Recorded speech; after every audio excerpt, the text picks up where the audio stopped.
Salut les survivants, bienvenue sur ma chaîne. Aujourd'hui, nous allons voir la différence entre la châtaigne et le marron.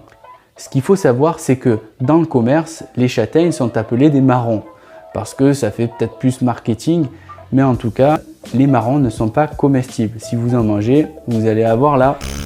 Donc nous allons voir les différences principales entre la châtaigne et le marron de manière à ce que vous puissiez les reconnaître correctement.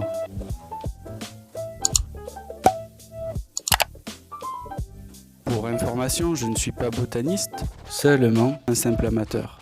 À vous de faire attention. Pour différencier la châtaigne du marron, nous allons donc étudier les feuilles, la fleur, le fruit et l'arbre. Allez, commençons par la feuille du châtaignier. C'est une feuille de forme ovale qui est simple, qui est raccordée directement à la branche. En son point de départ, vous y trouverez un bourgeon. Les feuilles de châtaignier sont dentelées et présentent des nervures extrêmement bien visibles. A contrario, la feuille du marronnier est composée et palmée, c'est-à-dire qu'il y a plusieurs feuilles avec un même point de départ. La feuille en elle-même se termine de façon plus arrondie et ne dispose pas de côté dentelé. Également, une tige les sépare de la branche. Concernant la fleur du châtaignier, elle est blanche et de forme allongée, tandis que la fleur du marronnier est blanche et rose en forme de pyramide. Concernant le fruit, dans les deux cas, il est protégé par une bogue, mais elles auront toutes deux une forme différente. Sur la châtaigne, vous aurez des pics saillants et très nombreux, tandis que sur le marron, la bogue aura des pics beaucoup moins présents.